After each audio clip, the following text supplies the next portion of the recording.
Chunya mero bero di wo kweri Koi bin kalare Chingi wa goyo pum pumani. Yo ladies and gentlemen, it's your boy Judah Rap Nali the Akbar aka God MC Lavo Mayuda. Kawia ling cham kelna tena no Rama TV. Kidong program makiluoni Tungmalo Wang ki Mr. Moto Ronald. Peace and love. See you guys. Anatika kala kala kumshodi na kijirani. And yo, what's going on everybody? You know, they're from Uganda, and easy the one lyrical Gino, Atikankan winning.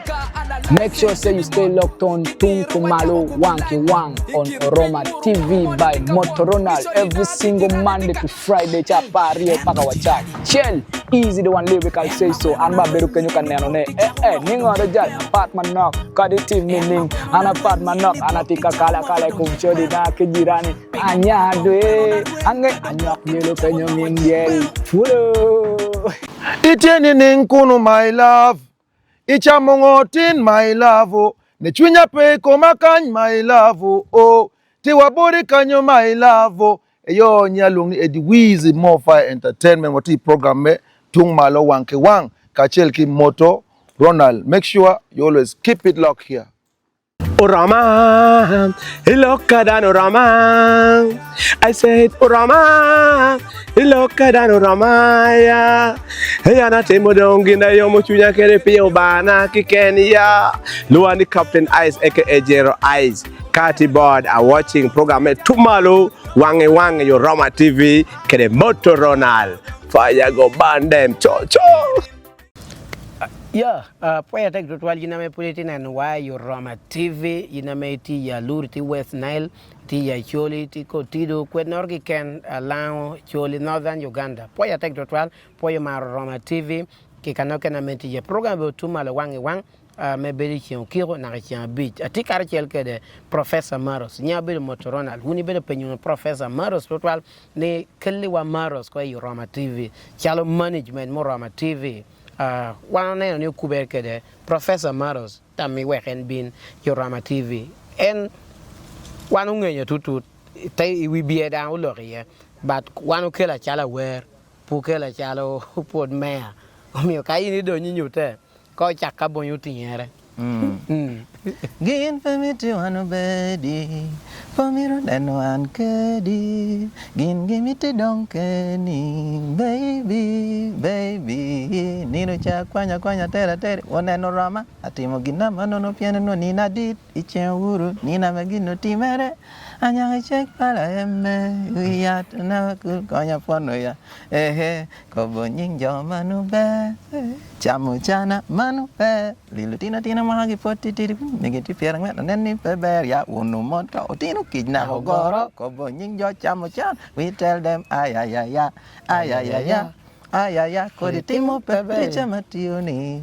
Jomogo chao Eno anamaro Amaro ticha maticha Pien pamiru ko Nino maro Davi bedongatoro Koi tamirio Apot petimo Anuati chia Loni tekipot pamulu kede chia Akwero ko Anuati chia Karanyo wa ena bola kono Nywe diwore na bola kono Cha mogo wa peti diwore Nywe diwore na bola kono Wow. Yeah. Professor Maros Ani koma poya tek tutwal poyo bin Yorama TV Apoya wano luwe kane pen wadang pabela bor ke de mega jokene pen put interviews I want to do do put the chawani one do profiling where ametie Tungmalo me Uganda pola jo pengeo kwen where wani legi ye tehero where wani chukulu where wani kwani ye kede turegi so one put teach about my profile kom kele kan me mi wange nga yini bedo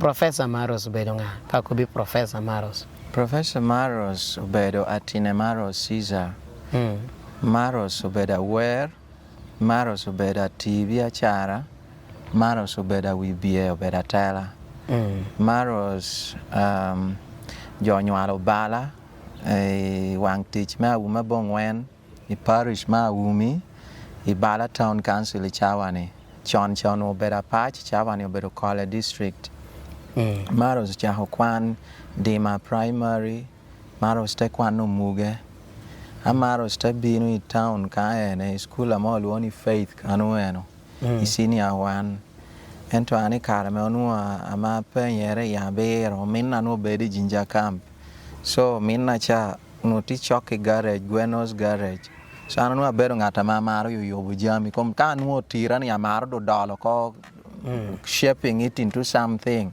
balo to hagi ko dingo gini kupu lo ka balle anu yella yo bo kai chal so jote beter ni abera tinna me dero me wiye duwa apo pa na haginura me abao ke de chumal da ta chielo ke de gwena ta ne ko gwena yawa ko yes so ma chwenyu ke de kiprita welo kiprita nginyo wiye ni no kata biket ta gin cha ta jwato ta kwelo gina ta chielo kiti ta wo chielo gwena na ne ko yeah so ikara matia bedo kano mina yakobi yina ka bedo kano we no char doha no tikete loka poro yo kai ga ke chuk jinja campo eno tu go kom ke do ba ya no char doha kan no iweo cha so ade ko bilosha ni ana yer wor kai yo to ha neno jot yang ma chu to hotina titino tiang ma chu to ha so no ana ngolo yo ka bini gweno sabina puonyo makanika lialo gweno no maro piano ade tedi so ade kwani faith mo ha chialla ken ginuru ta binu no coronation park kana konni ginti yano Lavington yo ole no promotions du shuma harti america na sha so anu ale yo ko agwor ka promotion agwora nginyo lingala nginya pe Gimena halingala we stage dano ka tiri timo ginuru ki ken the fact that peda timi chawa ne jotamni no pe angeo ginu nyorik pa timo agwor ko gine kunangit kok ta me ya nyo t-shirt ke de cred ko de ngata duogo kede ere ko batin ni ka bedo kana balle ko so ata dong wot Kampala dong ta do chako kwani crested IT machine di ko mi witur kunu area meluafu ada kwan kunu so 2011 en ado anadu kede lera kan ata chako dong binu bedo angwet so no kano luoni jambo cha nana cha hobede ye at no aburi ga ke chuka ngwet ta emme so ishu mai wera ni ta sha khaira dong ka na sha okay me puyo wor iwere ai ko bu nyini Professor MAROS nyinge professor ni wer bino ningo iyer nungu ningo piano tamni professor yinu ibeda pon secondary boy pon university boy nyo penny audio no Professor MAROS ka jo neno video na mai wera ni avocado ni no komatiu kede nyia ku koma ni MAROS atine but Professor MAROS obina me atia wera bonyo tiere so bonyo tiere no anatia wera Brazil rule no ticket studio mere bed opposite Blue Valley Yoluor Road so a man no atiko magwera en pator ni I worry about Brazil rule ni miatam ni miakong tamoga mokani adam kwa chweri koma ta chida bongatam so dana morn wo bed I think atala ma ta herti office no ti kana chame pedi chonkal lona mo luoni anyoro ture tie ita Subaru starch factory ngato ta ya office asha ni ko ngad ngure nena tinna do tia wer bala professor ni so ta ngad ngure nena ana dire ko ami to nena wo badong tia wer bala ngo bala professor do chano wer bala professor ni so e chama do nyo no studios wer maro bede ye nyime ho wer demas ki ko nga yo te professor so ngato te ko bani ba me ra do ben nyi so the video me abonyo tinyere na yedo atero choyo nyani Professor MAROS yeah wow kemi wa kong MAROS mi wa ngeo kwani mi wa ngeo kwena turi kwena yaya yiniero bini game ningo I entertainment industry chako beda wer ningo na machala wer gira dang jope cha werang in pe ngeo kitado cha here kede but I think ngecha mota me wera na ero ngeyo chon to twala poda ti chalo ana no go adun to twal but before I ero na go ya dun mama wanu bedo imata men no composing pi group giamo loni akuru kok ni gweno kuru kok gichia ta pito kedo tino kuri lwere so ena no beda composer dramatist ena no tuhu mama na chawa ni en tuhu goga me pelare so ta ko composing where magina wo performing pm gisha en luare ko ni atine bin kan mak kitana tia wer kede ni ene mahi wi an wi ya wi lo ko di ana penyi kede so en teko binu kede wer chata ta wer idiku wer no ruenyo kai wi ta ko kai po yo wi ka ngi kusha no tia maho perfectly but kitata donyo kede game kan kare cha ho beda ngwet no ata do following music ke kaen ata lo ka wata moro teri studio no luoni liberty no ti yo aduhu lulung anu nok producer no kuno bedo chale yak lotion what tie kodong werere but when the guy was voicing werere cha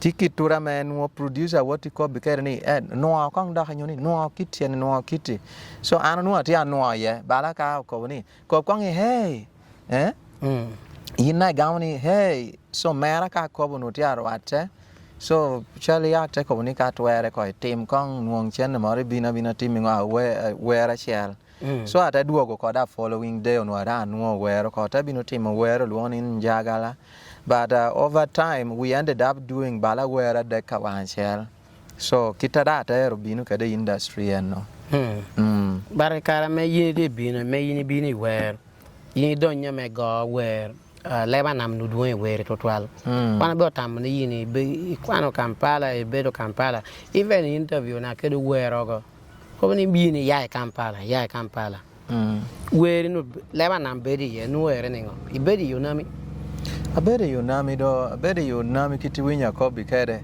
chaki senior chel na hana no much do hard dog by the way ananti abeda tina mkwano mechanical engineering podami ta do hawara ti man tele kar mara do ho doctor professor dan pian kwan dang pe geek so ana bedu kunu lebanam angeo at dapa angeo to twal dong but angeo me aramo making a sentence where so karama binu cha na machel ronald karama na binu cha where cha tikitura no where kan bedu kede the songs were fast the songs were energetic and duanga jono wero leba choli pangeo united but kai if you go back to where eyes gi where coding agi chenwo ni karina hama 2 stars inwo ni no miru where leba choli kituru so ani karama bino I saw ano put but why don't our people sing in leblango so gin koboni where leblango tech so ikarana cha where first of all amio music obedo very calm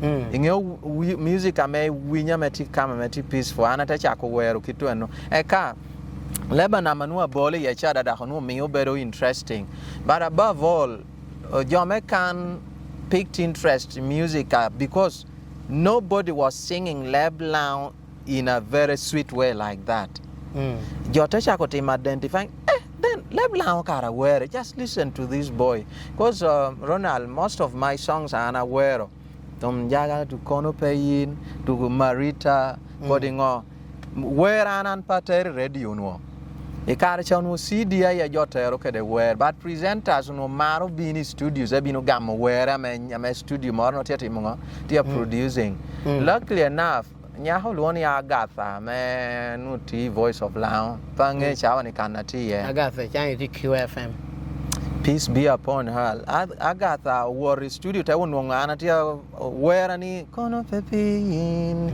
ikono no kwara loa dwanyo loa where cha no ana where di war cha bong when by morning it am piaru no do where cha chali act katia then Agatha went to the studio then no where cha no joker people used to study my music ba musicians even producers would sit kado where tumuko then they play whatever winyo.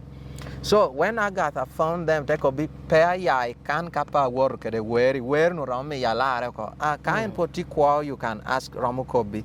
So that where okay radio. Then there was Ronnie King I think I'm an TT City Council kind driver. Yes. Ronnie King nang tai water no where man jagala so Johnny come at a bedo ngata me dano winyu where at a maro ko present at a kwanyo word kedo ko radio detector or tukuko and me karame and that what both brothers and rule to go your avocado ngata da utero gulu ya cholo bedo fabulous so where ni ta chako to kusha I think no dang ta cha ko performing where cha ko promotion me Orange Telecom to you dang chen do ko ye I did not get to know until chalat in cha jom ma hota ke ti rupin papa kwana rupin ame tu cha I think nyo no beru kid J ti are rocking ke the where me avocado so it came to our attention back then ni man where maros ame kom wan tu nge yo kan ne na no do video me ra timo ngo ama hoko.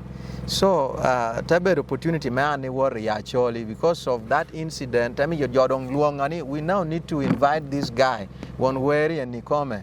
That's how I broke through very quickly. Yeah. Okay. Call look a Weri ni moga. Me puyo warabo. Like Iwero. Kemi wakong Iwero avocado. Avocado Uniwero and yani obedo do ni Uniwero comme Dr. Flexi. Pi carme Flexi kel were ni lo leb jo pe lo lebi. Uniwero comme Dr. Flexi. Then men no keno ko bi Uniwero comme Dano obedo abonyo tiere puti o kwanjo. Ginor nyo ti between un keda bonyo bo. Nyo chunyi mor nyo bi no ti ale mi bo. Ibi yakina wero kene. Mena machel were me avocado. Apoyo anupora berang wetang wet. Nya wobi mora mo luoni Jo. Onyang Jo. Onyang Jo no tiu ke de nying one thug or something thug somebody. In go hip hop regini loni young stacks gay. Here mono no original lazoge. Warang wetang wet ko vele maros le flexi dog tiu chanyi dog karaj. Kini ngolon no tia weri. Because yakina wane Petting at me bubble lebanami where yani you karisha I don't know about the new kid on the block so no nobody was comfortable with me atita any come kita no anatia where the way I was catching up the airwaves coding on no and carry tuning radio ni winyu jotia me a very positive comment comma so where am I not a bit established notia mark they saw me as a threat or whatever it Ramodo Luongo. So, and Pater Gincha seriously because by my train, I don't know about a church person. I worry like so much. So I really pa neno ginata tamani man mira lwenya mira dwa kiti. But of course, karama worry music. Tanuni kitana better studying kede where you should see how to kwanyo teach kede an event nyo ginura motimo kare moro no. Excuse me, nyo ametia trending kare no. Make creating ginura me mi where isha woro viral. So karama nuoni in one of the verses by the way, I'm aware of avocado kunu. And they are the coffee. And me aware of yanangel, in pay where of yanikuya, level coffee in Nikuya take. But I think a cobo ginuri look again something. Tikitara me vasa kobo kerame koni okay, I beg your pardon. Did you say Lebanam Sahila and aware of the bad? I know me aware of Yanangel, Yin pay aware of Yanikuya, Leblo. So that Anuka America Guduginurusha. So that when people play that song, they also play this one and then they try to compare. But me and Flexi, we were very good. Nahishawani. And Flexi Alegoni Oban Konya Tino because and under real can angeo wear a kiragi basho. Kedana kiragi rasho da angeo ato pa kobo. But you are kiragi basho Flexi tea. Nama Legoni Oban coin. Me and water. We have never had any problem. Yeah, so taberu kid then with Abonyo better nying movie, po better nying Sylvia Ross. Sylvia, Abonyo and not itani. Po better, I better get interview. Yes. Yeah, I think Barbara Kello. Yes, Barbara Kello. So, Abonyo better nying movie, but also that movie you know me nying Abonyo ti popular. So I'm a songwriter, I'm a composer. So aneno kitanena ko bikeni events ginura meti popular ekaita teach kede. So karamati where I could have used a Kello or another thing, but I decided to get abonyo tinyere that relating kede movie chameno tia kobokobe kwana abonyo and things like that. So omeo that song alone ucho that dog movie chamalo it became a topic. Was he referring to the other bonyo in the Weha bonyo kwani or something like that? So it had nothing to do with Barbara. I was just trying to, bring out a song. Wow. Yeah. Yeah, where Paul to 12. Maggie Kamana Pin, you get a coin Wang. I need a check, yalla, him, you yard, unafa cool cognac one a yard. Where no, yeah. Think a good message at the Chamon at Toron and yeah. He carried DJ cool inside me, near a cognac one a him, and don't get one, Dr. Twaldo. Got it, I make we are. Ronald. Mena Machel. Abina nuoni cool car bedo ngatora react. Ame wio don ate hata kara me ngatoro goya chim. Ter ko bin ngo mi maros no petia nyuari. So cool te ko boni radio te ko bi ko ngo jo wer nyi. I town ni jo no wer ka nyi ngato ke ken. Amio Johnny where up here and no better ngata me nyengo. So first of all, in the idea of another cool konya puano, bana ramin Ronald, I was okay. Kitana choke de wera, aramu beru ni awero ginura ti dirty part. Ento kita ke lokede, numi de tamatut atin panyang. Dana dita yata imongo. Dang dana dip panyang yor numi ringi o ye because you cannot be vulgar. Kai teach or your way. So another cool konya puano, I was like, check bala. It's like I'm saying, Tia Merle may wear hatuni, where yit a warak puan. I was actually trying to say, Konya loke, you know, cool better me, Jotam, we tongue. So Konya loke in Yahoni, like that. That is what I was trying to mean in the song. Okay, call a response or Kongame, Jobilo Recomi. Be the interview, the Blood Moon. There could be any go mini stage, any go to every stage. Chemical man that be the interview. There could be any go list. You know, Charo card, me Airtel. Anything go to the me up here a day. Better every stage. Okay. Nga carado Kelly. John no do show Anna Winyu, Waginu Cowboy. Danano. Anano do. Anna following Rama TV tutorial, especially program mini. So Anna Nano, brother mean Blood Moon, who cover Titani and to Wio time will no knock. Eka chemical down Wio time will at it. So ngata me ani yiri we stage a job point, yeah, can a lera can, obedo Blood Moon.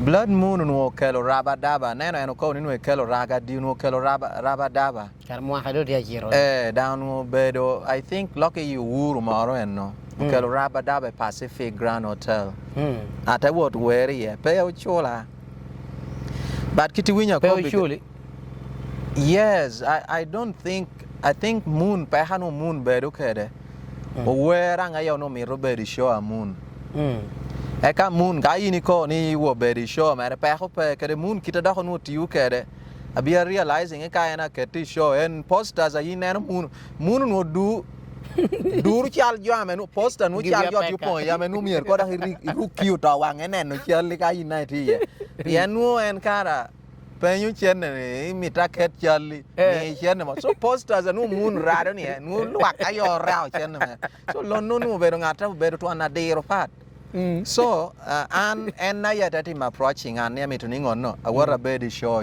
And so, Pegira Tepen, you ginuri borra. I don't know, only young show he was going to give me something. But the good thing is that after a year we stage at where I don't know your go radio walkie. No duana mo ti joma to do malaria na bedo quinini, mo ya me pekelo to ita.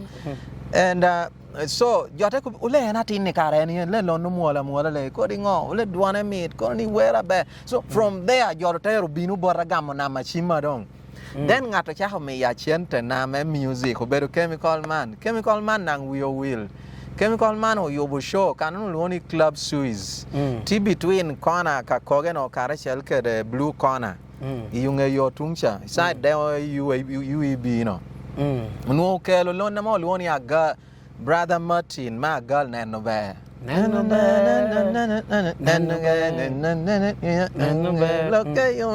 Lord of God, where I can wear just a better meat. So, another what Nuada releasing over Kadokoba. At the war watch your music, kunu chemical time, Yapora Poyo chilling to me up here a deck. A car and Nasha. Yapiano bedang wetang wet. At Tiudang, I used to work. No that dog party, airtel, no tea, orange. Now a lot of people we give no will for young what I used to doing orange. A car channel solar put pay John Utiuke the generator mostly. Those generators are met boosters orange dushu in northern Ilang can in a parachel crossing Naheraj Kohoke de Pora Ugur Angweta Bohe Dele Loro Quenegisha. So Anu teacher better man and Teco Tahame United Telecom so being a man who company orange contracting gay me refueling these generators. And me and Nenya war rocket, Gigino Quanya, and I word kid, yet I was recording Nanoni Jopi who come the right amount of fuel. So, teacher no anatimo attack to Aleno. And I want to thank them, Blood Moon Kedekebi call for kickstarting my journey in music. Kedami tapwa Guinea, one of your Kalwong Legion and no. Legion at Yella Mami tapwa bedo Prince Comfias. Because where I'm all only Marita, Prince Comfias no take the show Mari Radio North no titi popashu podi. I'm all only the hot 7 songs at 7 songs at 7. Kono 7 hot top 7 songs in northern Uganda, something like that. Where I chat about in Amachiel, it took the longest time on number 1. So all you're contributing to Chata, Agatha, Ronnie King. There was a guy called Lonnie Jackson, then Compias, Codingo, then Fabulous, Gulukusha. But then of course I went viral all of a sudden. And the subsequent songs were not a bit of Lobuyore. That was better duong. And I tell do war nyim kitu eno. Yeah. Okay, let's go back and connect where uni little square. Here you bun where running a gun little square where chola nebo. Can me was story me where kitu bino kede. How I wish no ayai gine ni Wang TV ni ame pa logiko ma where he can no konya program uloni Wang pedo guat. Okay. Yini logiko. So ana beru pango bino kan ba tobi. Cause anu ni balan an pa miro hatting atori intentionally. Miro ni gin ducha ko become dano bed gin na me gero dano pe destroying dano. So Lil Square ana ngeo Lil Square and Lil Square beda where ana ero winyu Lil Square me or me moi potiugi no re Radio Rhino Money Express. Yo. No Lil Square we loho kunu and no where rang ko kunu. I think ana now cha where. Yeah. But also kita me bound or yobo kede andoka yate cut that beru big before him. And so otaberu in touch atikede some of the artworks posters ame anua one work at the Lil Square as hot soup. Moro be the King's Pub in Indua Paradek, I think in 2013. King's Pub ngato yobo ginube da donyo Michael It's God Cafe Monutita Soba. So Lil Square has always been in my heart. Chalo dana me anangeo kita meti hard working kede East Drive. In I know you can meet at Inorati yo and the energy, the passion he has. Then you can say this one is all about time. So tabino go ya chimunu ati planet barapo kusha. Yeah, na Maros. Ule dada yella nyono do pe jami dong tiu che ko So dong giri ko ni timu collabo team dong ba. Cause ana bina ko bani Square ana mi take out timu kere collabo. No bino kere collabo. No, so and usually what I tell artists, men who put Peru making it very big. I go begin it ana go collab kedi ana overshadowing in your own song. Because no one young to in there is no way that song is going to bring you out. Kari mag video. O mag video da anuiti nen ngata wela so ginatie yelle kong in most cases cha morana pe ni ter weri radio ini beda tin la worry voice of la worry knocking worry reception ko begini ana bedo ngade tikede wera tikiti I believe yana tikede talent konya wuni keta weri we yamo worry radio unity worry QFM worry radio wa radio ben ngata wa attack so kadu ineno do imahumashoko kari pot pe ma attack ando konyi tingu yataria so Lil Square no do timo giname at least mi udong kado ti weri man maros kede Lil Square kong do winyere so anade ko be it's okay we koda nwong kare so I poilo ade ko bile ando mi yikari chenne memo bin bot koka so te word bot koka te wot timo wer kunweno and my promise was that atimo wer ora metebedu so big a level la me enter winning award that because that is a memorable thing. I've been aware where you talk Eddie. Neno wati winyo loki atalk Eddie. Aware one day Donald won in Moses, Kumu Moses, and they winning best collabo. Yeah, so for me, and I'm after singing with you, you know that you can show for you can. So I've been not team aware. Square had already started something, but no way on intro bed border. Where dang some polishing a chorus bed border recording but then I know Ginandos or Yahoo creating was impressive. I just made sure I knew team of the panel beatings or got a time I worked do cut a bear. Square word that were Paul to 12 one of them we do where a medang but where a bear to 12 a query man young Pangoka in an honey win your wear the message I'm going to be okay. If I could kano Rihanna studio, me square tia where a query man young. No time me yet I'm in la hoko nyokom weka where and now yeah, because nahan and that ticket at in Nanya Hachel where that were a square no in Yima and a penny money in Queranga. So Tiwere Mogame that is why your company, you are a react attack. Rarely talk when they are angry. Or they either walk away. They find something to fight with. So, come and you get more disappointing in Kai work studio shower no you wear the best thing is to me a communicate. So Aquarium Manyong is actually a very big cover everywhere. Whatever he was trying to achieve, he wear Asha. I think because now Toby, Ronald rather young don't immortal Ronald, Pongani Toby T wear. Yeah. So Tieni where one or two work where we love can. So making sure ni ginna may work adon we love can but ginna bear. It is like Charla bala video one or two maconi one no kedo weka don we love can.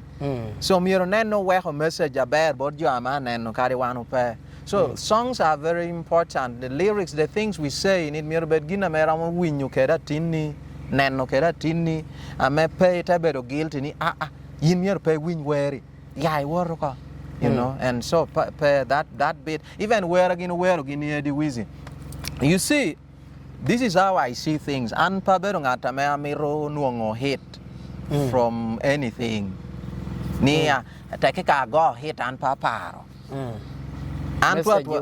Message aweko. Because teacher mara me ko better ni ana better na.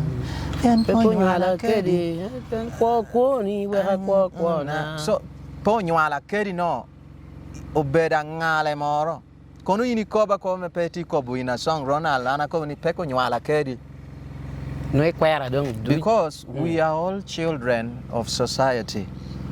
That is why kara reksha ka ini nuwa te nanga to petia wori school na hakari chawani ramo bedo concern ando chawani abeda atela ka ti angwe chuto hana yore nunga te nora menyo tiu yecho yewa eme yeo ngono achunga de ko bin ngo mi pe wori school te ko bango mi pe wor ka twera te wor na tunga te nogi te wor neno pe ko menyo anywal pe ko tika kwene so wano bedo te na jodushu.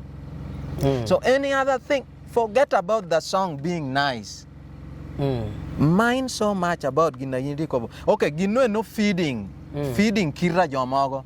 For example, ka yini wero, ka winyu ko di wero ka men no dana nyo wera me. Ka yini bero nya ha me maro lo ho cho. Teach bero lo ho cho nyo maro me to cho for the money. Yinwe mi ruinyu wera me. Chwalo te timino. You get? Ka no wera me ogine Ronala, mir patinga liya kan. But I don't mean example da Paula. So anpa better may supporting that team mimara raj. Kede where ana where. I cannot encourage you to do wrong. Do you know ni anana hacha where report pera where ni mat. Aramuno ni where mon coding on no eto man wong ni atia pako mero. Aramuko ni galuai. So galawang mati because ana amiruni as you drink yin mieri law con eto con petim ngo Peloi. tinjo ame maru mare to gino law con they tell alcohol what to do. Alcohol doesn't tell them what to do. Wow. Yes, yin I believe in maru con ento put pera no con dia ko be moto interview kan you tia penya. So that is it, my brother. Yeah. So songwriting message Peter Tech. Yeah, that's a very good message. Pio wera duang pe ka ping ara chel ke kan. Now, interview na bedu ke de ngenu nuara mi chawa dang. Ko nge jam mogo ke de mi cha de respond jam mogo. A bedu interview na ke de o kang bon town.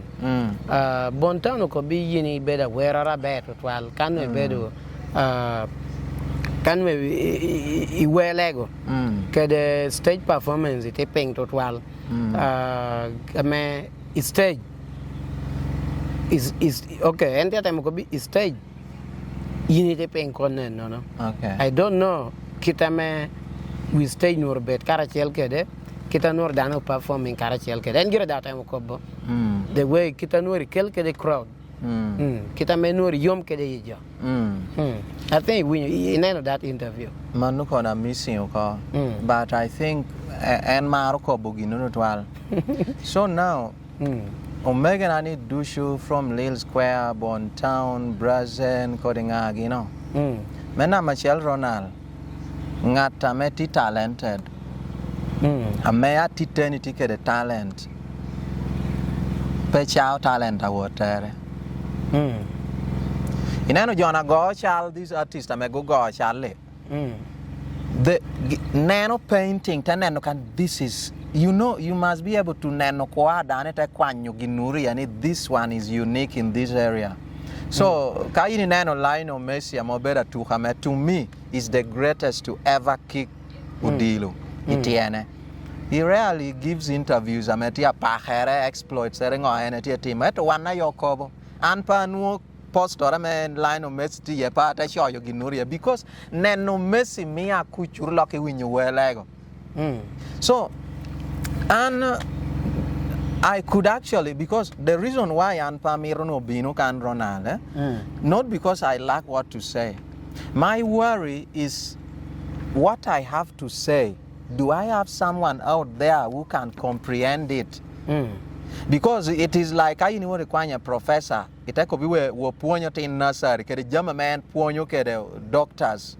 No tia wasting ngechere. Pian Joshua we report peramoniang. So in the same manner, and when it were link pagam certain things. Now let me lecture Johnny and Ikobi come stage performance. Stage when you sing in where studio in most cases ngatatia neni dape itika uni producer jo can nang producing ikom gi bala brazen rule yini point walk aware donyo ko aha but a stage is where you will now perform what is in the song.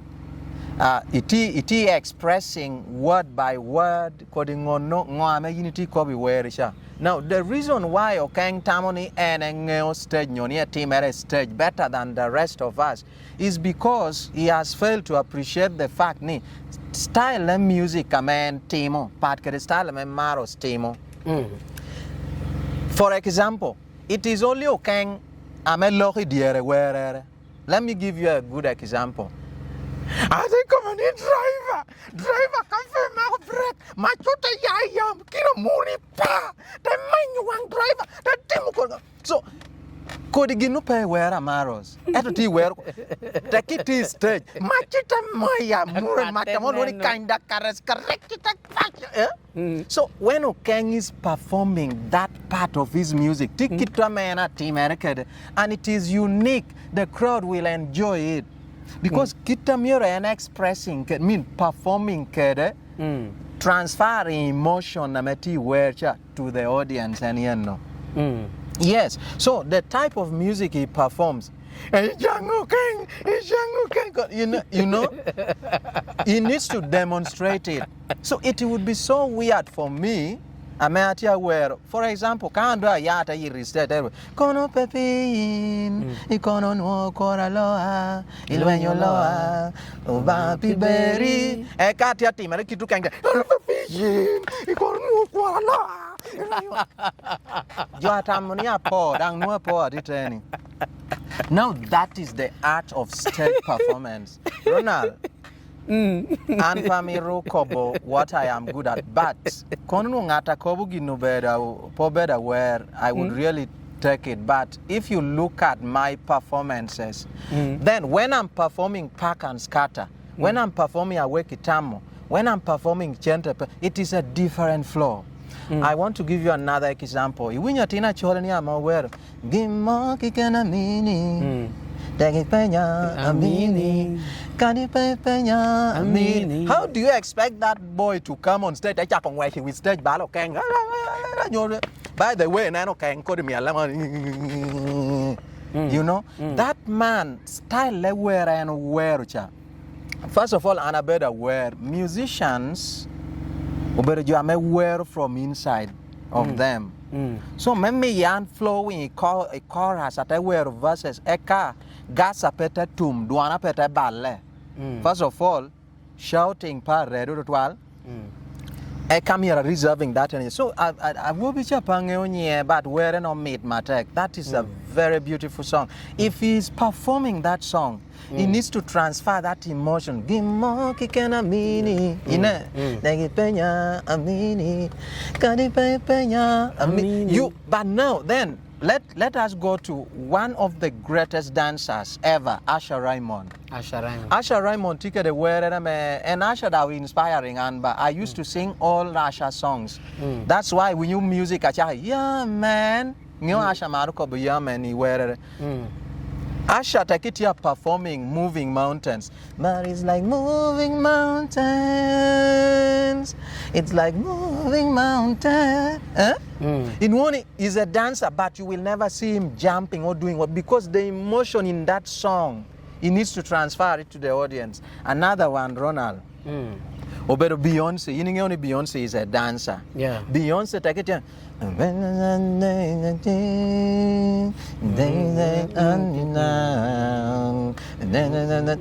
I have never seen Beyonce dancing or jumping or running when she is singing that song. So when we perform according to the song, the type of song, the genre of song we are performing, kita memiro portraying both audience. That is why and take at your weary stage. I have ever seen people cry tears when they are seeing me sing. That you know what am I want to show a rude boy Gulu. If you still have the video of that song, MAROS performance. Actually, I've taught very many people on stage performances. You can wear pola and kajo kobani no miro beda tichuba ana beda tichuba by the way. And ginama mirni jo pora kede Obero pora kera tichuba. It makes me so happy. Obayo mia ana tikana ana tiyani. Yeah. So taking out your pora kera no mere bed pasta, no mere bed ko le nodung ginanda mi ruinyo no. Because oba komaya ana mi to pora kere jamme mere. Yes. So to answer that question, it's a matter of the differences. Kere pe bere kobo. Ineno an I've heard kai poyo karame little square issue me chente konya chamu chente koringo. I could have responded, no Ramuko Boginuriye, but in Neno Ronald, and what these artists forget to know is that I am literally the biggest artist in Lango. Whether tia aware nyo party aware. Anaha pot pera kobo gini. Kayini ye lwenyi koma whether verbal nyokom kituru kiken item nyuti John yin lokiti gaya kera kiti ene. Ipo ino career ni tia doha pin kiti. Peo better because no one team even if I talk or I don't talk, but better because Tijo all in silent majority. They don't have time. They may watch this video, they may not even comment, but they know the truth. Because now, nobody in our generation has contributed to wear a lap shoe more than MAROS. That's the truth. Because now, for the first time, I was singing Leblango, and my Leblango was loved by Acholis, and I started to go there. I remember Karika wore Balagulo Gikwene, Kiddy Fest. Omina no, Rihana wore Burtunga Kiddy Fest. Kiddy Fest, Ka wore show, Pecole, Pay Bal Chentengo, hotel. Bini boot pasho, and we would cook because I now know Daham Airport pay. So I better kunuge the Madek again, what your teacher, kidding no better chalk at Speak FM. I used to meet the rest of Patrol Lover Boy, no go let me in Morocco, I've been aware later, and of course that time is going to come. Kenungiana no pa yobu concert, so Kellogg, you know, better get attack. But you see, your do you ticket a chawage. Now Pato comes here at will, your one show everywhere. But those days I was the only one going. I mean, I aware I'm talented. Looking down at talent water. We are all contributing. We all have something unique in us. So borrow me no okay. Most wear better tino chanba Ronald. So cham orana nena de kobi ante ka kobo ginura rashi kom down ni. Aramo destroying career America. Teka nyurni an chunyo chwe because I believe there are people ame MAROS war and they bleed. Chungi chwer ka unity loka rashi come. So ka anda ha wara kobo ginuda ha mero. Po ini mana tina me miero feeding tour, miero cholot, miero gerot, miero guako nywanlere, miero team coding. I would never do anything to destroy. Ati career aware. Okay, now MAROS. Ilang kana winyo poluwe ko twala na bedo legend MAROS bedo legend ngana cha ko wer chon to twala ana dirri gemme but tigina chela me the way kitani lo kede yiding to about music the way ne manda nga bedo kede ngato de be cheko ne no nga wera me were no be story like your song ni abonyo tiere cha the way kitame kwanyo kede a love story mogame kita me chakere kede tetum kede chan wer yelo jo mono gina me wer gina me jo awinyo were no nakajo angeo kono then message wer ayini kelo aha jano nakangeo mono kada ni do bedeleje no ngatara me obedo ka 7 years 10 years 8 years 6 years otai komo da do mwaka ngwen ko begine bedo leje legend nur be no kami to bedo legend no wer ningo no bedo ningo no timere ningo legend bedo ngata me otimo extraordinary journey in a particular field ngatura me otimo gina me many people pe otimo to that level so it is not about muhameri kede wer we ha mi jo anandam ni bedo legend se la kan Akobo ni adaho compias tiye pingo because adaho compias he may not be such a name as me or ngade but adaho compias is a legend penny piana eno chaho nyower eto karana chaho wer adaho na yonu awinyu go raps 11 mono ame deka nuo giti anyware gi ni chingiriki nuoti anywara adaho but the man took that direction hip hop. They were carrying aware of gospel, not aware that. Tell me, Yatino out there, they believing in or no. Hip hop, you're aware of can. Natu can be falgi, no. Dana may worry feel loro. Natame very soon this girl will only read real meats. Real meats. Nyarani. A doc legion, in work cannot knock my tag because worry game ame mon luora te chung ye te tim achieving jama don ye so legends ame okobo ni ene obedo ngatura me otimo ginuru ame nu duonga jopo timo so you tell me nga me otimo ginuru kana me an ordinary person wouldn't have done yiniko ni kono ni kitana kero kede wera the unique okay I credit myself for encouragement no kitana nu achoke the music a legend obero ngata me take do bedo tia well he or she sees his or herself I mean him or herself rather he come jomaro motoronal ngatoro miero bedi chawa ni legend no bero ngata me nene ko bi moto is doing what I used to do tia mako ma word kede so even anna me pot pera tunu na hamwa hapar I would now listen to myself in so many artists a winny can I come aware can first of all the way I used to write songs let me tell you even today tikita me jo chok de ginu woni rhymes Ronald ento put penu tikita me dano te ko winyu rhymes ame maros go because let me give you even a good where ni anyena mani mino cha imara watino tino tiye nualubu yo ringio bedo pario no pe mi anino tinenmo aburu dogo la tuolo ni tibino you can be sing kai mi wan ko nuiti neno kitamede stories kopa matia kobo no and noise like nuiti de nen video how it is moving so no bedo giname it bedo natural bino menwo ti natural so kodi jam no no ten diaringan so that is why Kako be Johnny Ronald and pa bedo an upcoming artist in my life. Yeah. When I go for something, a war, then I succeed. So better because of those uniqueness in Ginamo Bedo Kelona. So that the legendary part of Ginuni Bedo, how you ikelo ginuni e ka tabinu mo ya ngatu kana ron bedo legion bedo bala le chemical ta ko ko ni en na ka do jo wer en ko me mo ta kwaro me ni e ta wer ta kwaro ta chu ye ta timo ko anui ne ni tima bera me jo yenya pigina ini timo but I win you claiming legendary status based on mwaka me ari kede you are only bedo ka ngata me ri in the field but have you done something unique and giname wa ya Ronald I think one of the jame onyek de ngeshwa.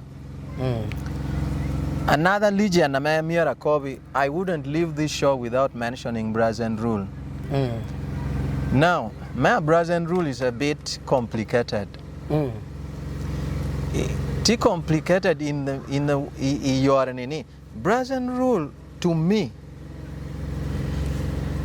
is one of the best beat makers in the country. That is not a small thing to say. Brazen Rule, the yakina producers are special. E Uganda kana loro.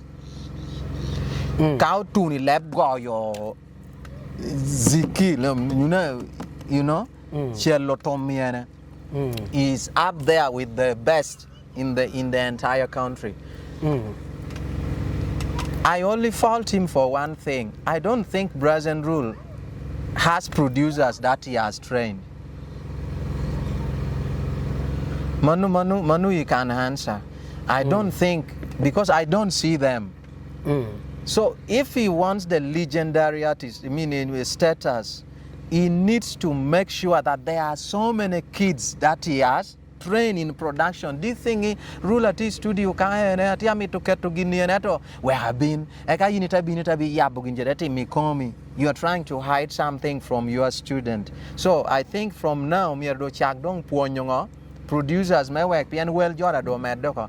Then on the part of music, Ronald, I don't know, like a konika aluor bini show ni pian andeka kobu ginuru. Ramu mogo kopi kobu kan wa ya dage mogo wa mara mogo wa ngo but then count binu do ni work da kwan the top musicians in la kan I can leave certain names out. Ka we ho names o no a akelo lwa issue ado petwere. But an patiu kede fans obero juame chamoro mielo no da do merko. Or for them they just listen to the beats to guru chunji yao mielo ko. But then there should be music analyst. Bala political analyst. But there are people who go on TV, they do research. What I've been looking at, I've been analyzing events. I'm at the America, the Ngomi, Ginutia, Kitamir, Tiakere. So, yes, so a music analyst, Taku in you wear in Langini Dushu.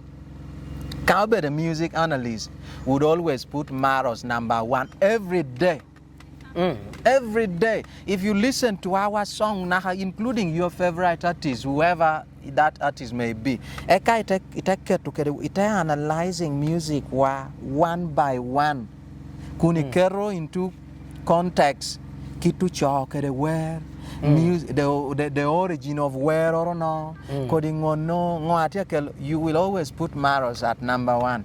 But because one cow, we only wear and then that person automatically becomes our favorite musician. I am for musicians, I'm creating something that was never there. Because music should come from inside you. In northern Uganda, can ngatana nuo bedo team boss make. Omina boss make about gifting in that losha kati ingata me kati studio me wa bedo ba tipo ti ubini come. Because the music they creating it. Yeah? Music and they creating, but most people down more the cheapest way to bring out a hit is by nongwero more hitting a young girl login or no yeah. Okay, that is going to make you popular. That is going to make your song trend. That is going to make you go for shows. But that is not going to make you the best musician. The best musician is our musicians are those musicians that create something out of nothing. Ronald, there are people that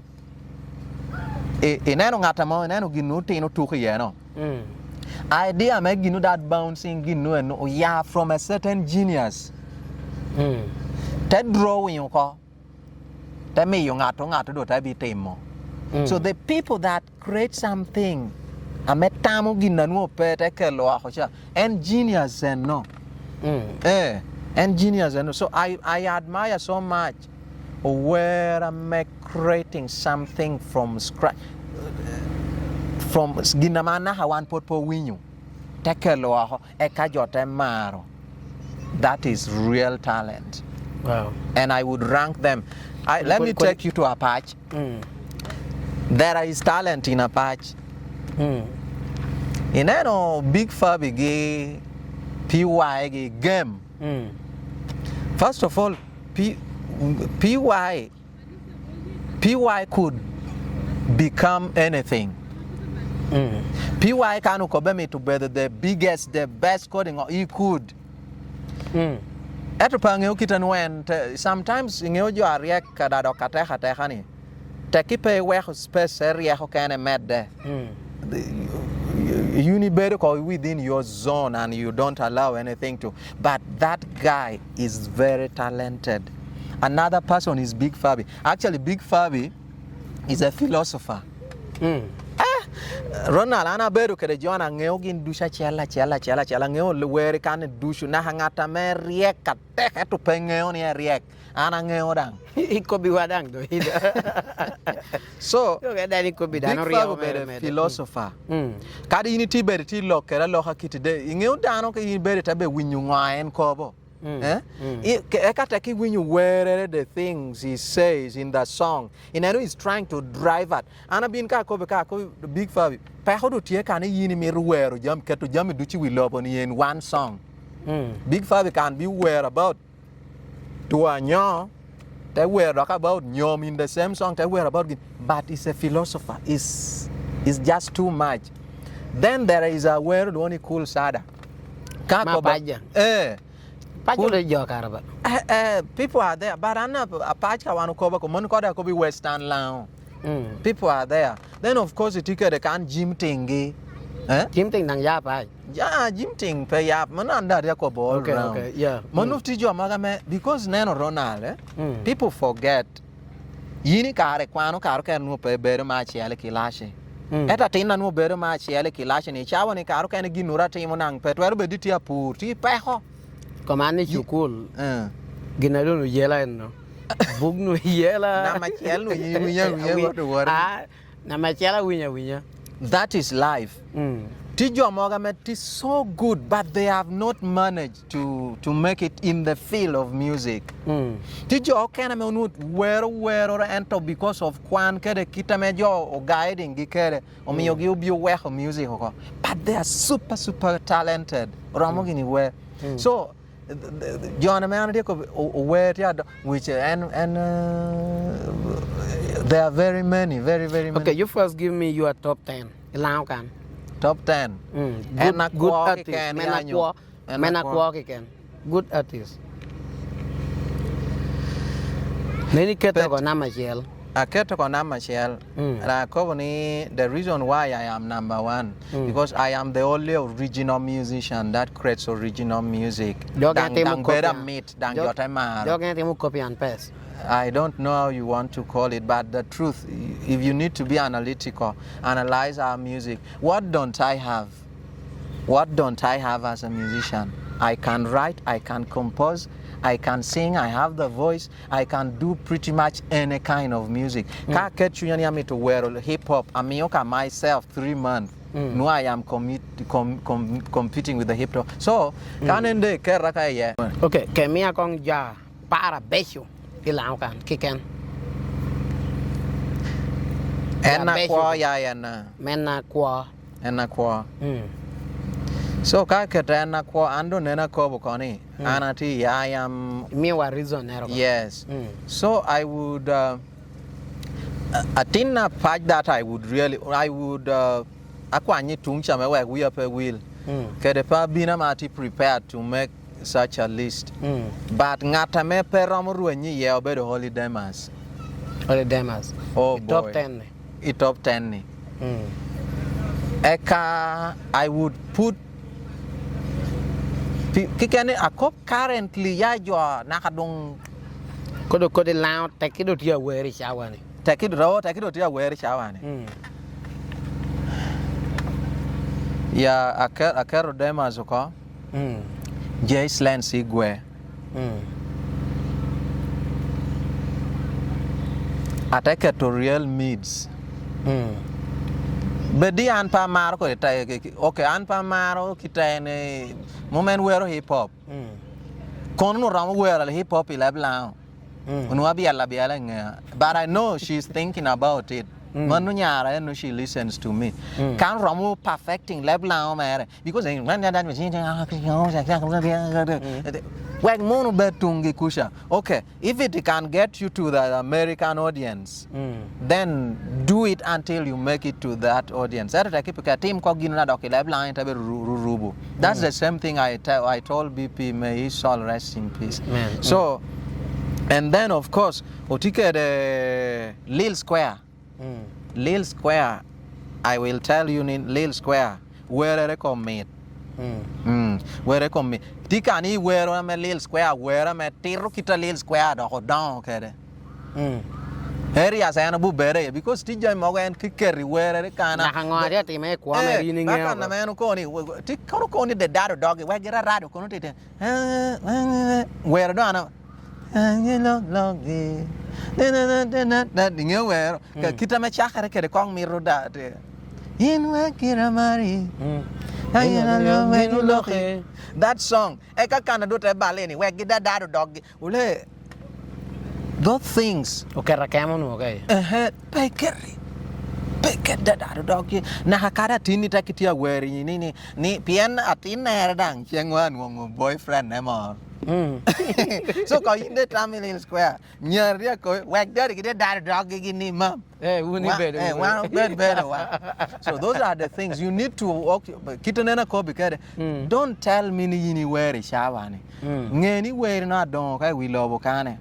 Atuna Nina may in pay mito. Balan ko me one obedi back to work concert. And I mean there are certain things I cannot do on national TV. Because ana binange oni ana ticket anyi manang aleri jama pola. So TJ Morgana team I don't like explaining jami later. So Daho mana mo luon ko ni ngara ubi na wo rwata kede Kampala ku yota bedo very close peda kovnye. Te binu do nuoni an karda bedo superstar mora me because I hear in Mayor's Garden ingeunga ta me war stage.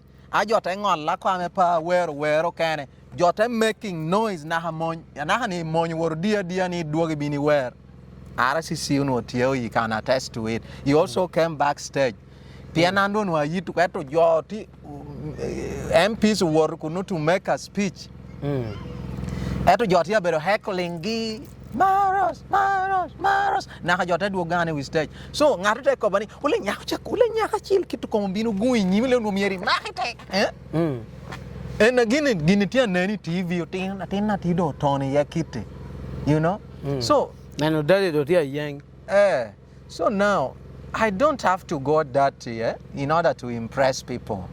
No, I will do my things. Kayin pay maro. I will maintain my dignity. Koda release wacha. Nentia beach. Nentia beach.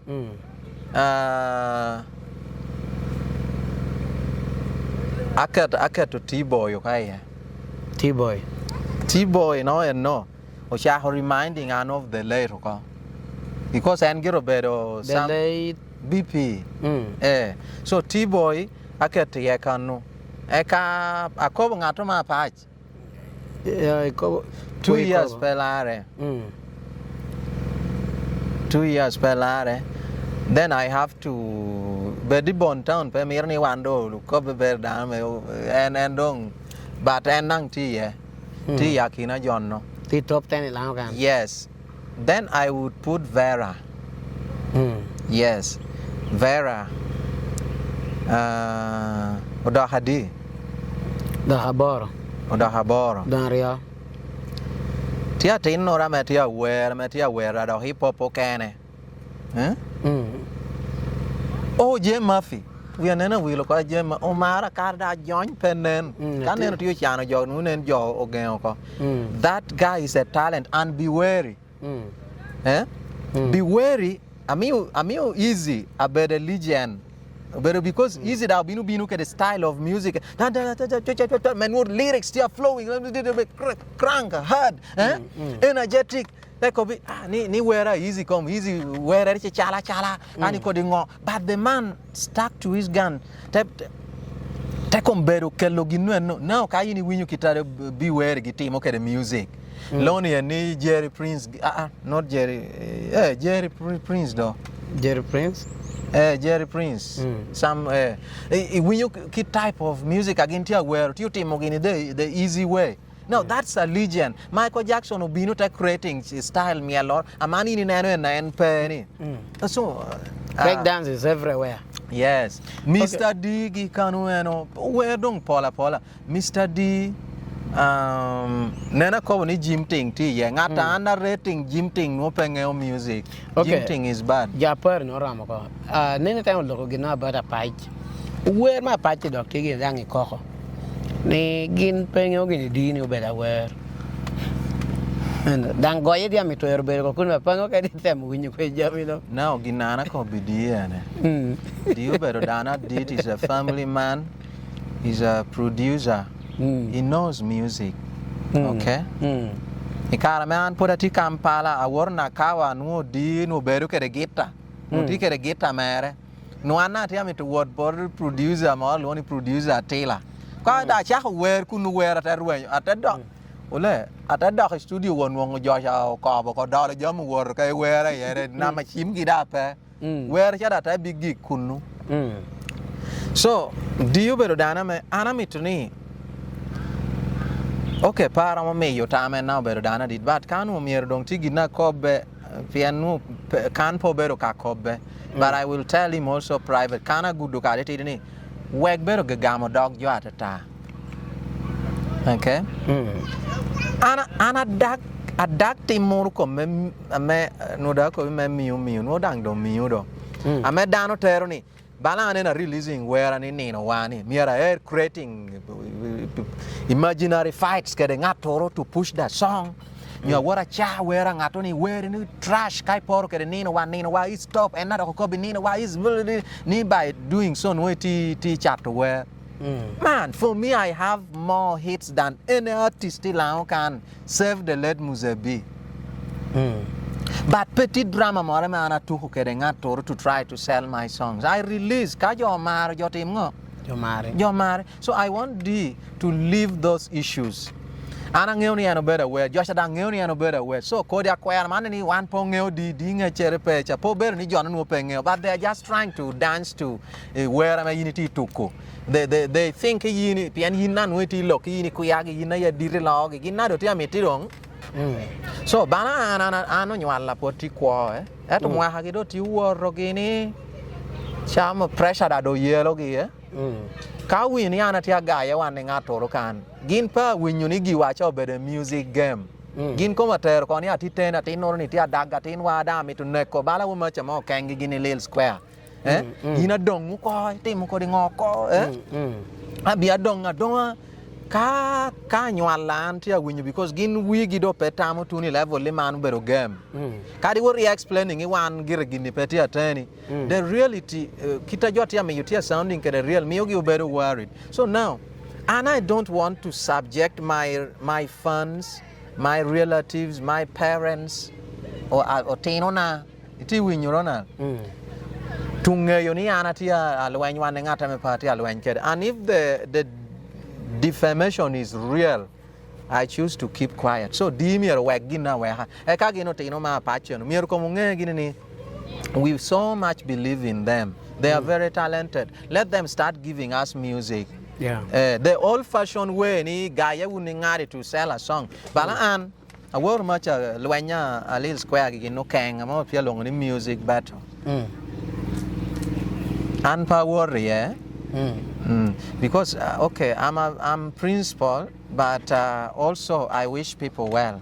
Because ananuoni, if this is what we need to do, my work now being point concert. I need to check to better guy one present rule. And I'm you a better. What are you be better? I'm you loud a bino. Then I rather leave music. Why would I have to do that for you to come and support me? Why would I have to first abuse somebody, yet family dano, daha dano, tina dano tia worry school, worry meritia, nyuar tia bullying, kedingo ame unity team uni media. Just you are doing that my work job bipong. Luak me lawan anen no camera ko biu. Nina na ke to concerta. Anpa gaya wana wero, peda yete wana wero, peda pretending at ya tu bere wana wero my work we been. Ka uni bina te ki poa unu nga me ana temo. In music him work me ana temo ni. Wow. Yeah. If I have to do a better, keda wero. I would rather not say anything. I just say, I battling ngari, I win a chili and di. I just get on stage and do my things. And I'm sure, Ronald, ngatama miti career mere medde beru kwa cannot choose to bet on me. That is the biggest risk one can take. And anyone is welcome. Because tijo amo ba what I will not do is to try to yes. We are trying to stir up the crowd, okay. The people. What about ngator keruchento ko? Ni uno iwore go yeke Brazilian rule with stage. Apenyo kane chile andi abedo kwene awene. Abedo Lovington ni chienwuru. Mwahane ni ndwa bong wen medwa pa jisi Ronaldo tu no ko da lonyo. Take karom me yo achenta be. Yes. Let me tell you, and I can better anybody because mote music about me. Ngatana ngeoni law ko. Better de leri ko ha. Yeah, Ramuko Bunia Ngomi Yerong, but even when Ikuha was still alive, I kept saying it that to the music analyst, You are me when you wear a tutu interpreting. Nobody, maybe in the next 50 years, Obama, you are metibale koha. Do you know ni koha uno chung with one instrument in his hand? Take your instrument and not wear, but he would entertain the audience more than one major teacher or guitar, drums, a jaya according on dushu. Utia temoni. He would do that. Then he koha. Carry your dogu koha ni koha be bed kwai chawani.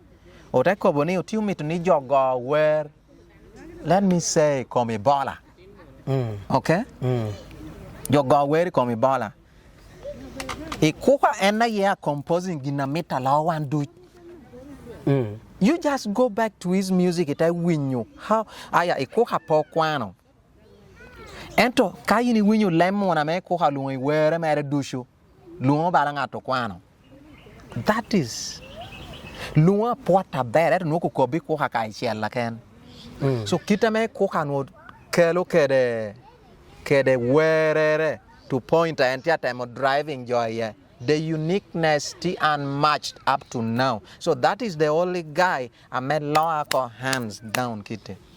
But the rest coding organ, those are people. I mean, they are musicians. They have fun, but they don't create music. Okay. Now Maros ka worried about dollar. You need to get a crony luni hot soup entertainment.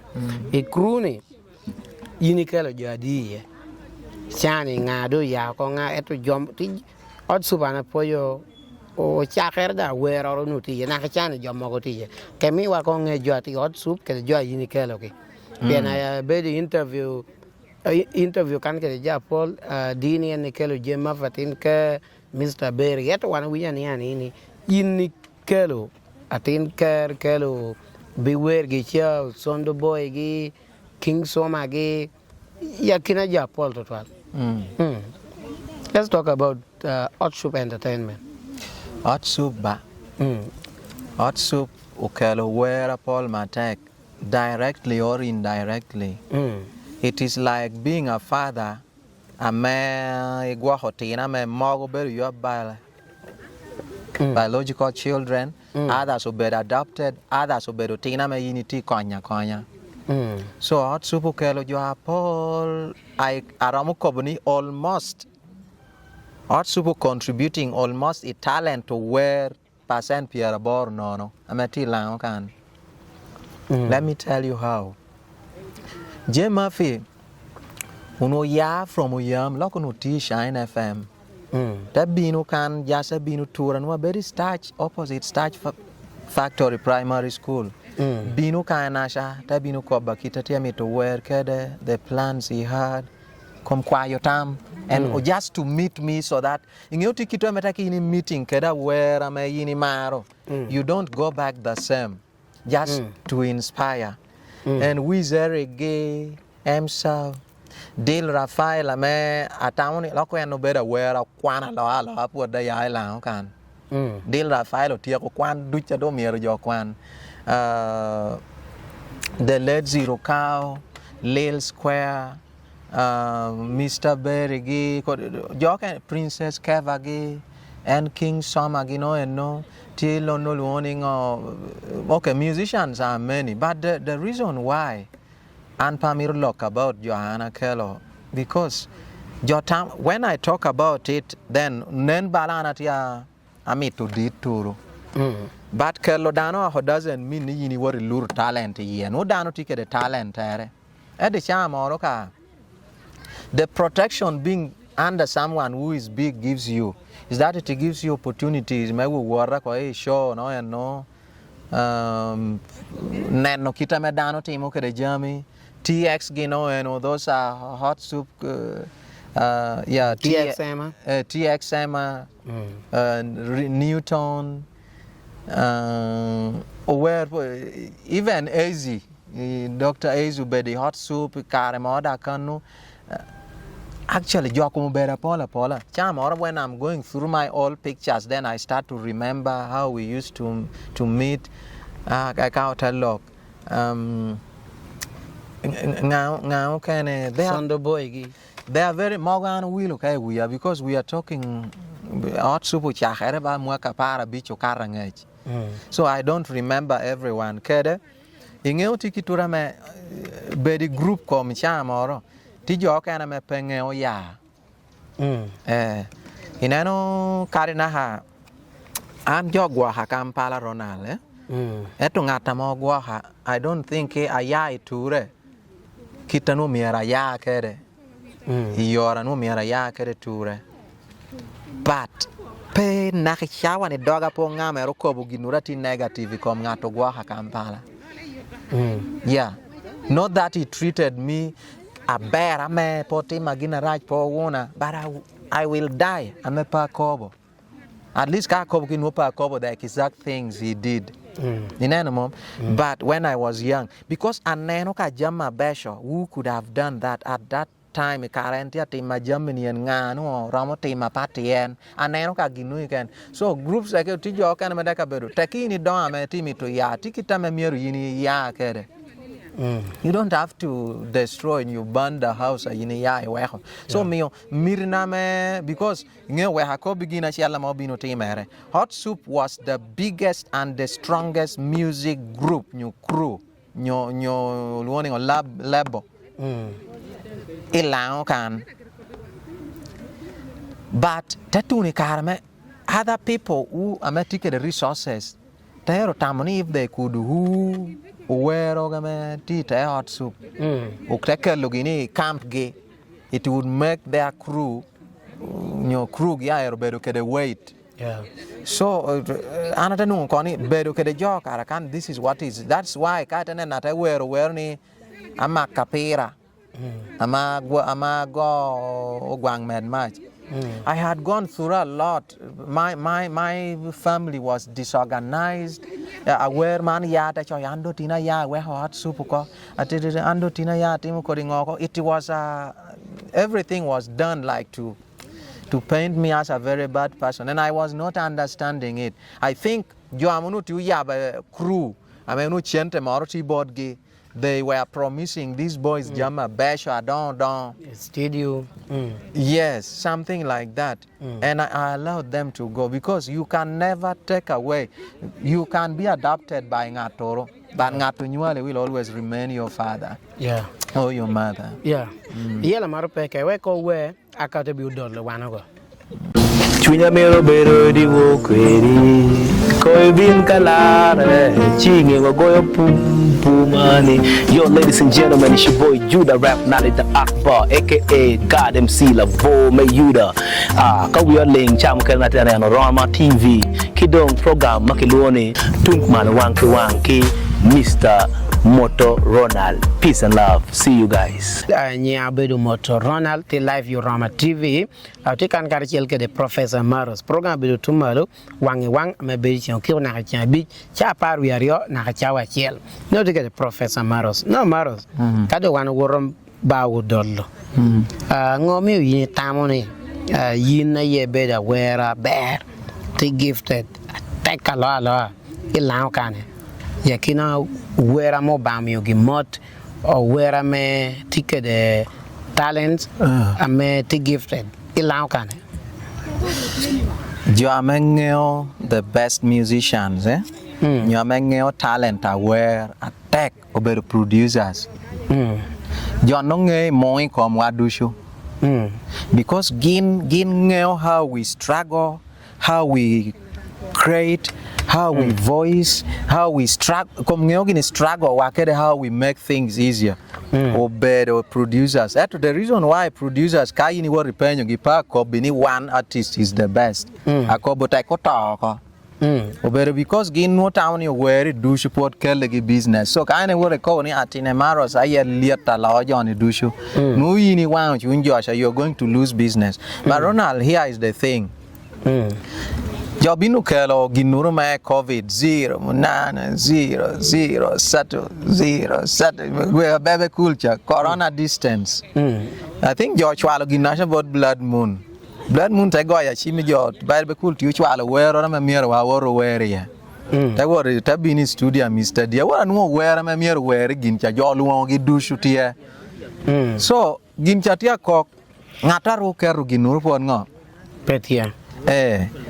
Now, anata wo winyo gin cha at blood moon no kero ko blood moon by the way peri bait te bal chawa so yo kero gin cha ata winyo gin cha ket ata yiro ka wo ket one Danny Pro was the one voicing ata wo microphone ata ket ge a winyo lawar ko bitwani comment pa good day tang pelog go chen pelog gin na jot ya ko be mano ko ya penga ka be dikin ja keep some distance and call these numbers for assistance. So Ronald aker duana ata penyo Danny Pro ni da hanu ata ko bit just agwa ko manu ko you will never do a better one than this one. So there are people who may kwanyo track cha po do wor ke de ko to listen me wor winyo ono wo timo ngoye e ka te kelo but ka yini winyo even that collabo nasha corona distance so you will still find you dynamite talented it doesn't take you long to notice even if you take it to a where dira who is this guy so the ability to create music very fast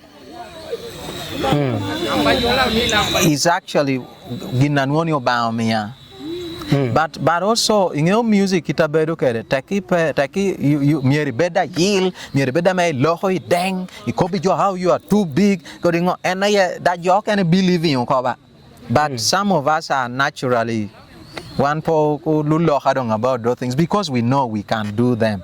Kada winya wero tido wero ramit I know I can do it so ginurme mi adok be ko ninga de tikiti petie. Then let's go to even gospel. When you listen to my gospel songs, you can pair better aware gospel. I'm not known for gospel music. But when you listen to my gospel song, indeed, this is not only talent but also the spirit was in this song. So those are the things.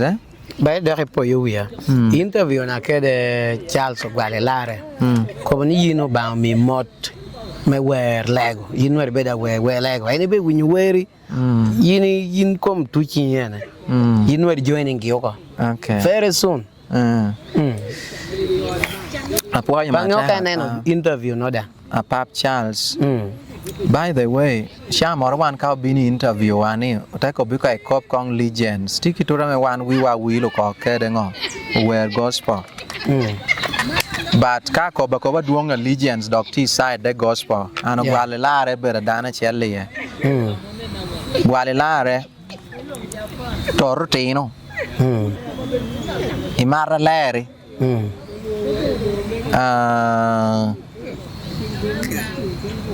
John Jibidayo yes those are real legends but where gi bikok pinaha so giname Charles ko no Charles I prefer ni Medgino kay Edward Lara nen uya wilo kam ikeni lono pebero kan yo gini ko taki be wira with Wang dano mi opoyo yin o Lara Edward no talking about Edward Edward obino bedo ngato rame ngato chaho kweyo music ke gospel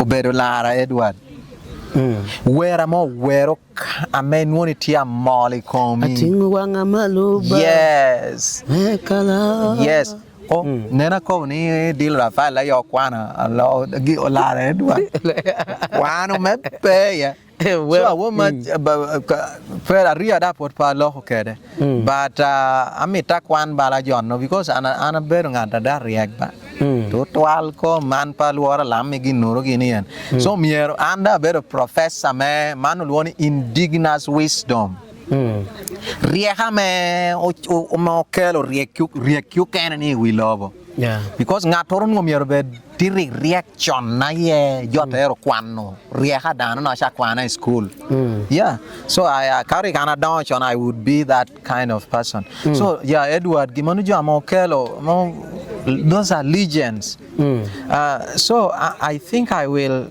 atike the gospel like that awero kom dado ko don ki ken ka kare me katumere atia I'm torn between releasing singles or releasing an album, because a good thing with kello album is that kind of researching album kello where cha du ta bera mo chan ngi na chana eto where chel ta ki inti mo yo online binu ka manu ken no ken cha dong mi cho nya mi ora timo ami ota pie. So Charles apoyo mateka papa duong kara me ana ti Kampala ti ayenyo Wang oba ti yelle cholo kwan nang ikoma nuara winyu weri. So tama me and Amy rana team gospel hang. A team atika de wero tia waranyim. But I think naturally that is my field. But it is also why I make sure ni wero rika nana kelo aho. Bedipo bedo gospel. Miero puony lobo. Miero bed ginna mea tayo. Nywa Kristo winyu peten wongo pe hamari ye. That's what I try to do. Atamoni. Before I even cut wear mwahani, I to wear one Charles. But kako niya wear ket gia chel. It will take us time. To niya wear kedo gwal Charles. Tortino kwena ti ye. I know you not your very water burning a walk bana. I know you not your very Karama binu lera da chako berno wero and no for jok go lock in no.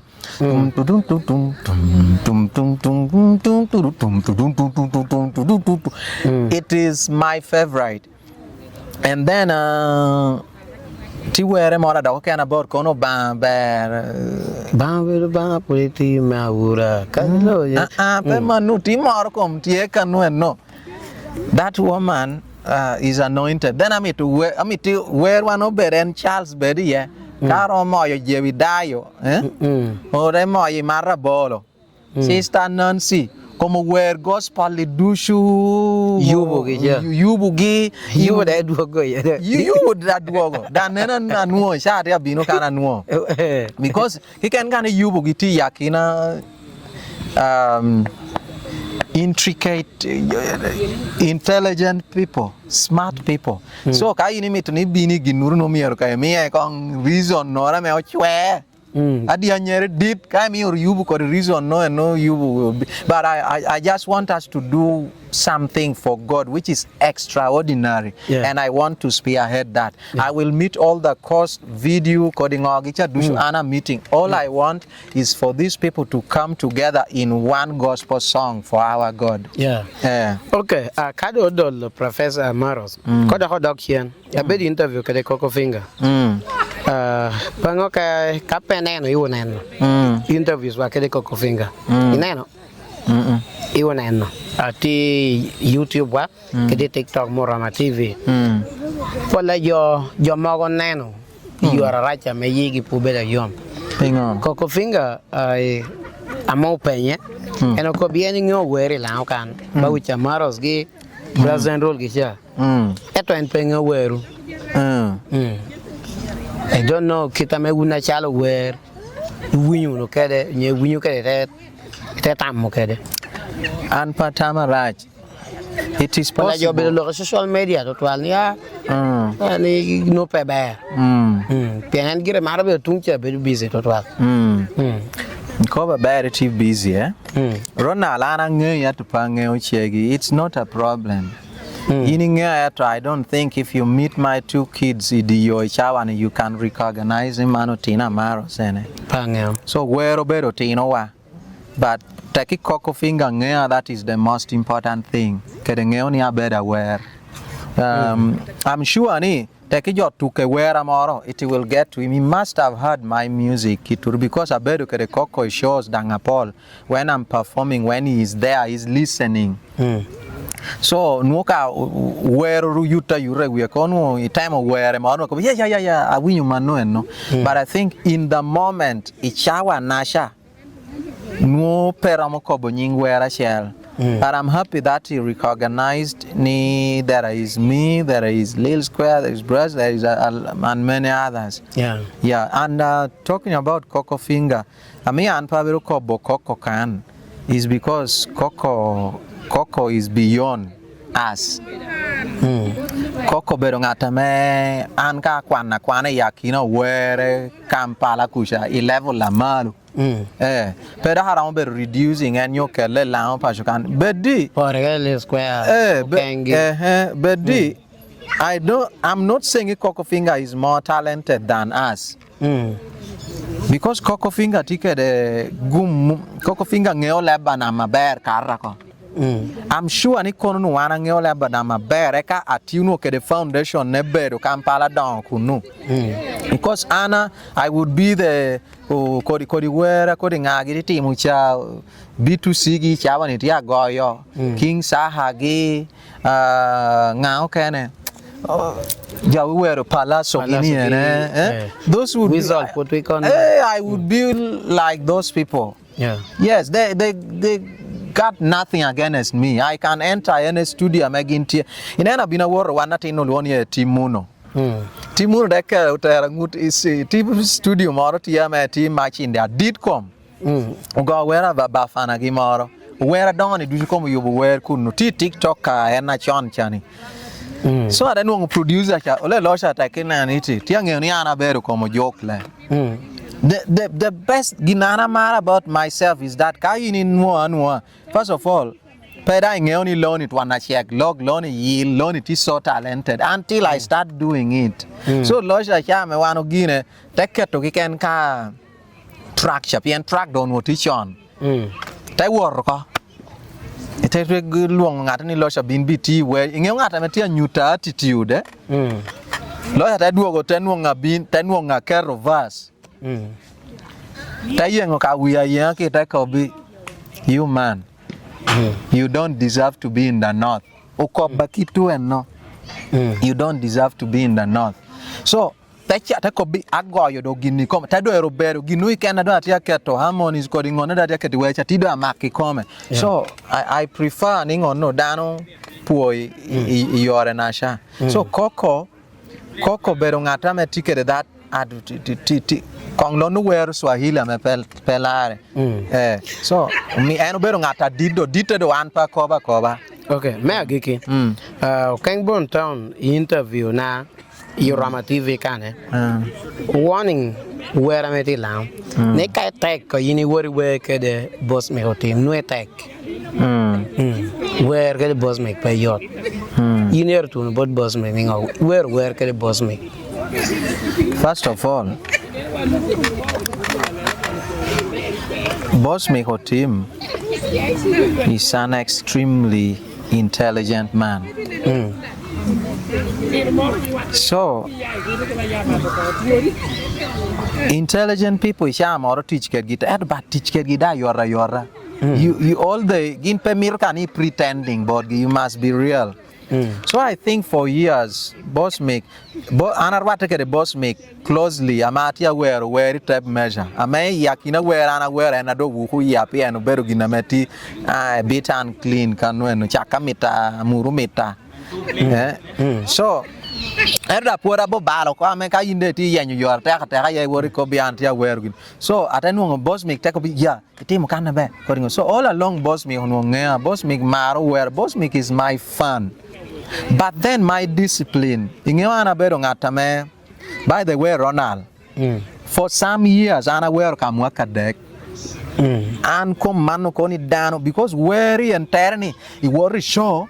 It wogo chente nuo, he re-injecting music, he been injecting, and no coping at his hard working here no. For only 3 years I was doing that, and in those 3 years, koba wear and no law in northern Uganda can.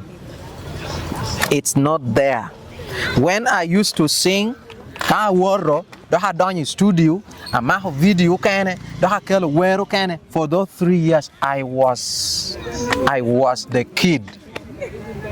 Those days, my avocado, attention, abonyo tinyere, aweke tamogi, coding ogicha. That was I was in the music. Ginubi no team ero mi odo aweho music who that early. Obedo something which is very personal. But kare madangira binu kobo. So all along and underwear just to be a run around. Yeah, don't wadama koba ko enano enda haya work we be. By the time our story will end, your journey why music, my story will be very different from more Warrena. Yeah. Yeah, that's what I know. So boss make one te boss make te duogo. Ikara me boss make ho duogo. Uno wanu loho ba. No loho ke de WhatsApp. So ikara mo duogo te mi ni ana ti around. Ana te worry graduation na le Kampala. So Prince Echo, by the way, studio that OT manager Prince. So boss make tea around no mere bini team unu give uchao. And I work team where so boss me can sing with anyone. It doesn't mean I work at a boss make no yini guard to law your canny. Because boss me capire petting at rame olwenyo pi jaw mere. I'm a law team boss make musically. So he would be the first person to to push that person up. Perhaps been nobody where one boss make Ronald. And I think probably yomo you boss make. You know, boss make a bit out of touch the internet how songs are distributed. So any karame ma video studio session, I may want to recording in chai studio one boss make. The demand for that song was too high. Ame where chado kata karni no katu koni. Ayaba WhatsApp kita no messages akaru mia share kotia penjini mia shwale gingo. So that is tiresome. Petty kita me I would be sending this same song to your mia in a day. Mununi na share can ba over 100 people. So the best thing obedo upload this song work bed in a platform where whoever wants it can just show your near they were downloading. So when he found out, I think he tried to teach the where no work to copyrighted a bit. I mean that thing near any revenue royalty from that song and nang near duong maybe 50 and nang 50 or he can even say you're my little brother in dong dushu. But I thank him like Kitty Winyakobi Kerni boss make is obede koha actually. Yeah, boss make obede koha actually in terms of composition because this guy doesn't listen to anyone's music to make ginuri where you young make it to create his own learn music binu ibore. And that is why tikitame God knows how to reward people. O team shall remain relevant until he dies. Because he's not riding on someone's ginur, he's riding on his own teacher. So he's going to live, he's somebody that I admire. But there are many other people that side. Come all those people met here where Warren now Luachina Bala Pato Lava Boyge. Yes, Luxy will be a little bit later though. Because under what a Luxy I'm at here would make a video me lukwago. Atanu gintigi na watere mo luoni watere blamo nya blamo. They were singing together. That was when I got them. So they came a little after us. But kum karacha pato Kididang is a legend. Kididang did law wako. Kiddy Fest. Kiddy Fest. Eka Kiddy Fest ti yakino tina chungi beshe we love ni. Man, Ronald, there are people ame chungi be. I want much ame anatia chung. Ingeo ni Kiddy Fest uchwa la chente. Well, kitchen ame Kiddy Fest omia. He sent me money, man. So, ingeo kain cho kori. Nyochunya bere kom ngatoro. That thing will come back to you. You're a duong. And I'm sure Nikki first one day he's going to be a leader. Yeah. And I pray for him that way. Yeah. Okay, pwede tayong Maros. Pwede bedo kedi, pwede bedo Yorama TV, interview a world peacefully. A meet. War girabe. So gini ni chama oro kopa wanu kobo kan. Mago no bedo kopa 10 yato no late. Wow, chi jo ato do wando mara kikan. Yeah. Yeah. Pwede take tutorial ina meneno wa wano bedo Lira Palms Garden by the way. Kwena me bedo kabedo meritia ber. Kaya meto galo wine, meto gima mara, gima chama, meto pati, jami duj, iron on while Lira Palms Garden. Kado do Maros, ame pwe ya, natoro penyu wako wibie.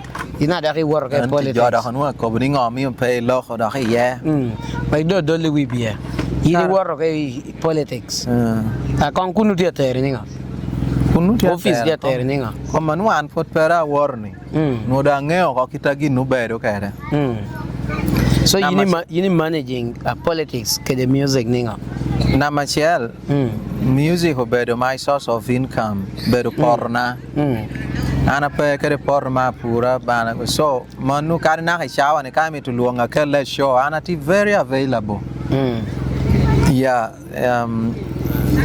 So we be able to teach my office, but also able to teach people community. We work in paying roto projects agamenta metia word.